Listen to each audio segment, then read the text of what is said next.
Рэтрансляторы, якія карэктавалі ўдары расійскіх дронаў, больш не працуюць. Пасля 20 гадоў шлюбу мужчына даведаўся, што гадаваў 5 чужых дзяцей. У цэнтры сталіцы ўспыхнуў аўтобус МАЗ. Пра гэта ды іншыя падзеі чацвярга распавяду ў бліжэйшыя хвіліны. Вітаю.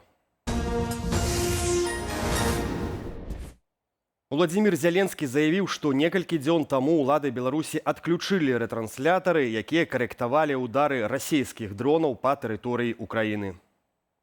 За наявную інфармацію. Паводле інфармацыі, якую мне далажылі галоўнакамандуючы і выведка, з 22 чэрвеня адпаведныя рэтрансляторы спынілі працу на тэрыторыі Беларусі. Ці былі яны дэмантаваны, шчыра кажучы, я пакуль не ведаю. Але мы працуем над гэтым. Я вельмі уважліва сачу за сітуацыяй і штодня атрымліваю даклады. Факт. Рэтрансляторы сёння не працуюць. І я дуже уважно слідкую. У мінулую пятніцу прэзідэнт Украіны выставіў Александру Лукашэнку ультыматум дэмантаваць у Берасцейскай і Гомельскай вобласцях 4 рэтрансляторы, з дапамогай якіх Расія наносіць удары па тэрыторыі Украіны.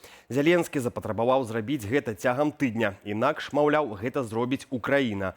Лукашенко публічна так і не пракаментаваў гэты ультыматум. 23 чэрвеня ён паведаміў толькі, што бліжэйшымі днямі збіраецца скантактавацца з Пуціным, а таксама мае намер выправіцца ў доўгатэрміновую камандзіроўку.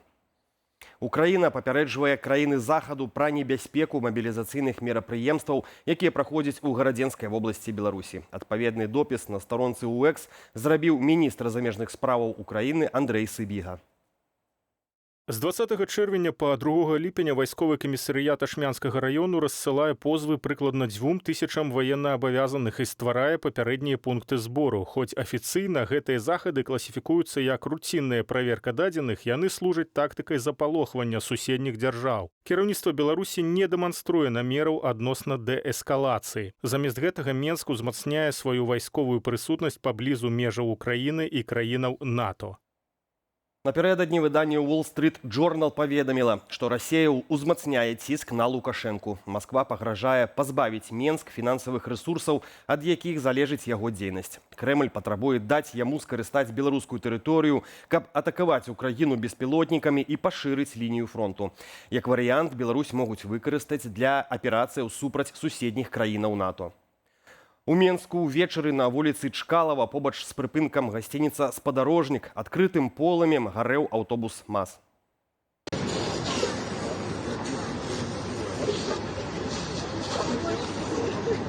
Спачатку яго спрабаваў патушыць сам кіроўца. Потым на дапамогу прыбылі ратавальнікі, якія неўзабаве далі рады і ліквідавалі пажар.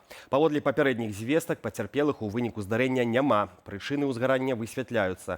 У сувязі з пажарам аўтобуса рух тралейбусаў па маршруце 59 у напрамку вуліцы Кіжаватава быў прыпынены. Буйная аварыя з удзелам грамадскага транспарту на Меншчыне. Каля рынку «Экспабел» 42-гадовы кіроўца аўтобуса МАЗ выехаў на скрыжаванне на забараняльны сігнал світлафора. Там ён урэзаўся ў грузавік «Івэко», пасля чаго сутыкнуўся з легкавіком БМВ, а затым знёс святлафор і плот. Людзі не пацярпелі, аднак транспартныя сродкі атрымалі сур'ёзныя пашкоджанні. А ў Магілёве ў аварыі пацярпеў непаўналетні. На скрыжаванні вуліц Крупскай і Мытнай кіроўца БМВ збіў 6гадовага хлопчыка, які разам з сябрамі перасякаў праезжую частку на ровары па рэгуляваным пешаходным пераходзе. З траўмамі рознай ступені цяжкасці дзіця шпіталізавалі. У Оршы загарэлася праваслаўная царква, што месціцца ў праездзе Гараніна. Калі пажарныя прыбылі на месца здарэння, дах будынку быў цалкам ахоплены полымем. У выніку пажар ліквідавалі, аднак, мяркуючы па відэа ад Міністэрства надзвычайных сітуацыяў, дах выратаваць усё ж не ўдалося. Прычыны пажару высвятляюць. Агулам на месцы здарэння працавалі 13 адзінак тэхнікі МНС. Сямейная драма, якая пачалася са звычайнага побытавага канфлікту, правяла да шакуючых вынікаў. Жыхар Менскай вобласці, які разам з жонкай выхоўваў 5 дзяцей, у момант чарговай сваркі пачуў ад яе нечаканае прызнанне. Маўляў, мужчына не з'яўляецца біялагічным бацькам ніводнаму з малых. Шматдзетны бацька ініцыяваў правяранне генетычнай ДНК-экспертызы.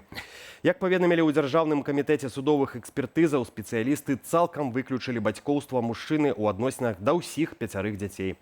Іншых падрабязнасцяў гэтай гісторыі ведомства не раскрывае. Прыярытэтны кірунак, які так і не адкрыўся. Урад Беларусі прыняў пастанову аб закрыцці пасольства ў экватарыяльнай Гвінеі. І гэта пры тым, што ўсяго 3 гады таму афіцыйны Менск называў гэтую афрыканскую краіну стратэгічным партнёрам. Амбітны план абмену дыпмісіямі зацвердзілі ў 2023 годзе. Савет міністраў нават прызначыў заробак будучаму паслу, аднак само пасольства афіцыйна так і не пачало працу, застаючыся толькі на паперы. Цяпер прынята рашэнне канчаткова згарнуць гэты праект, пакінуўшы афрыканскі прарыў у мінулым. Беларусь будзе прадстаўленая ў экватарыяльнай Гвінеі на ўзроўні часовага паверанага. У Беларусі сёлета з'явілася 4-я кампанія спецэкспарцёр «Грант Спецтрейдинг». 3 іншыя фірмы з гэткім статусам яшчэ з 90-х мінулага стагоддзя працуюць на рынку ўзбраенняў і тавараў падвойнага прызначэння. Беларускі расследавальніцкі цэнтр супольна з рабочым рухам і кіберпартызанамі высветлілі, што за гэтай загадкавай кампаніяй стаяць сілавікі і набліжаныя Віктара Шэймана, даўняга паплечніка Лукашэнкі. Гэтак дырэктарам «Грант Спецтрейдинг» стаўся Яўген Галоўчыц. Ён служыў у сістэме МУС, Савеце бяспекі і аператыўна-аналітычным цэнтры пры прэзідэнту. А таксама мае пашпарт прыкрыцця на імя Яўген Малахоўскі.